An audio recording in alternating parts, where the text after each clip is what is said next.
Yakin Bu Hamka pernah ngomong gitu? Minang itu Melayu. Saya memang nggak pernah ngomong kalau saya itu sehebat Bu Hamka dan tidak akan mungkin sehebat beliau. Tapi yakin nggak nanti saya perlihatkan hasil seminarnya tahun 75 lalu?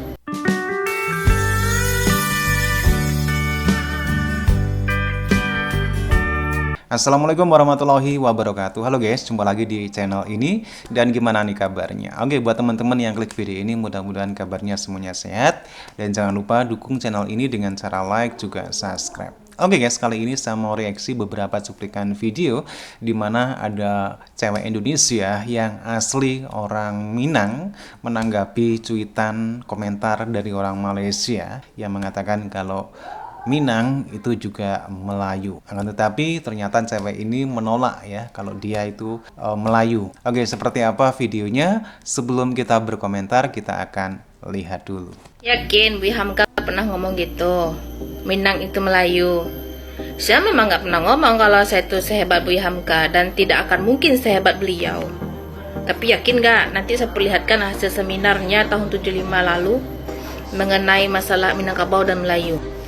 Kenapa rupanya ingin memelayukan Indonesia? Ada apa? Cari geng? Udah kehilangan teman atau gimana? Atau ingin terlihat berkuasa?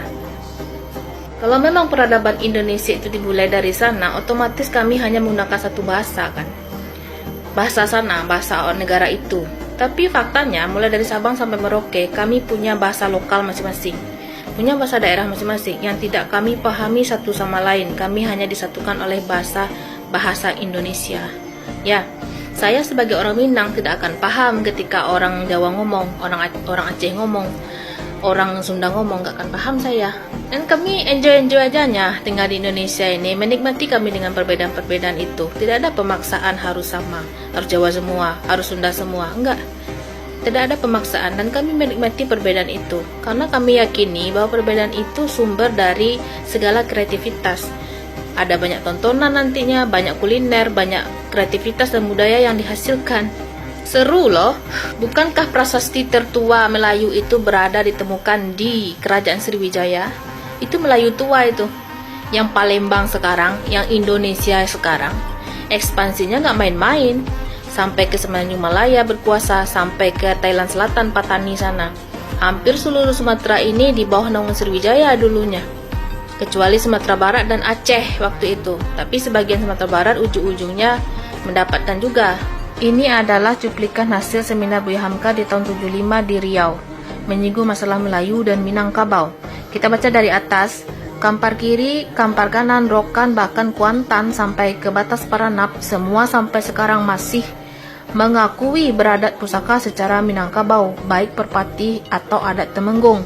Nah, kalian baca yang tengah dan bawah itu ya. Yang paling bawah itu berbunyi, karena itu maka menurut Dr. Abdullah Ahmad, nenek moyang tuan-tuan dari Kampar, daerah Rokan dan sekitar Sungai Siak, sekarang inilah guru-guru nenek moyang kami yang mengislamkan kami orang mudik atau orang pedalaman Minangkabau. Jadi orang Luha itu dulu disebutnya orang mudik atau orang pedalaman Minangkabau. Yang nampak kan itu hashtagnya Bu Hamka? Ada disebut Minang itu Melayu? Tak ada. Yang ada dia jelaskan bahwa di beberapa tempat di Riau sana, moyangnya itu masih orang Minangkabau dan masih menggunakan adat istiadat Minangkabau. Jangan kau lawan aku bang. Jangan kau lawan aku bang. Aku tak terbiasa kalah berdebat. Yang ada ujungnya nanti kau sakit hati, pulang-pulang nangis, ngadu sama mak. Hai Minang lovers. Siapa yang tidak kenal Jo Bu Hamka, ulama besar tanah air nan berdarah Minangko. Selain seorang ulama, beliau juga seorang penulis dan pemerhati sejarah. Ketika jadi pemakalah dalam seminar sejarah Universitas Riau bulan Mei tahun 1975, dan beliau tuangkan dalam buku beliau yang bertajuk Dari Pembendaharaan Lama.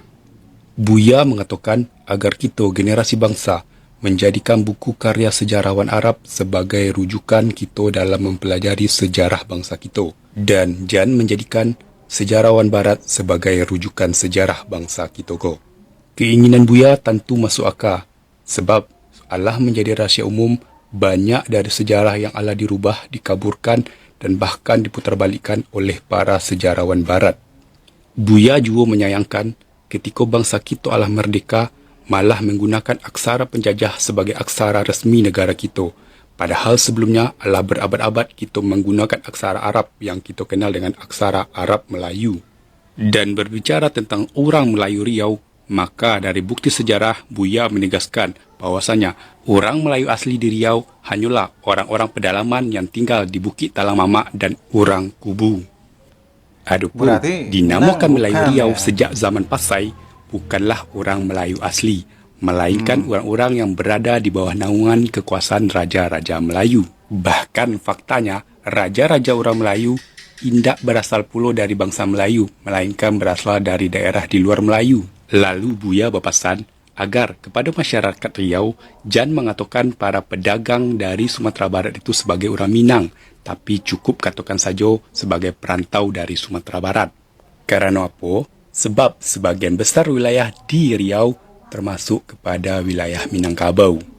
Contohnya saja Muara Takus, dulu termasuk kepada wilayah Luhak 50 Koto. Beliau juga mengatakan bahawa Kampar Kiri, Kampar Kanan, Rokan dan Kuantan sampai Penarap bahkan Siak masih mengakui beradat secara Minang. Dan makanya pada kesempatan itu Buya sangat menyayangkan tentang sejarawan Riau yang mulai mengotak-ngotakkan diri. Jadi apa pendapat sanak? Silahkan berkomentar. Kayaknya bukan satu rumpun.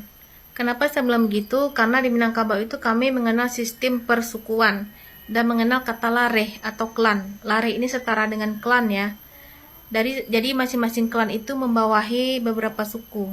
Masing-masing klan atau lareh itu dipimpin oleh satu orang datuk. Ada dua kekuatan besar, lareh kekuatan besar di Minangkabau itu. Yang pertama lareh Bodi Caniago dan lareh Koto Piliang. Dan satu lagi yang agak kecil itu lareh Nan Panjang. Dan apakah di sana mengenal sistem persukuan? Kemudian dari masing-masing suku itu ada beberapa yang punya perguruan silat, seperti suku Bendang contohnya. Mereka menciptakan silat harimau. Orang Minang pasti punya suku, seperti saya contohnya suku saya Tanjuang, bapak saya Sekumbang. Karena mama saya Tanjuang, maka saya Tanjuang, karena suku diturunkan melalui ibu dan ke anak di Minangkabau secara matrilineal. Apakah di sana mengenal sistem persukuan begini?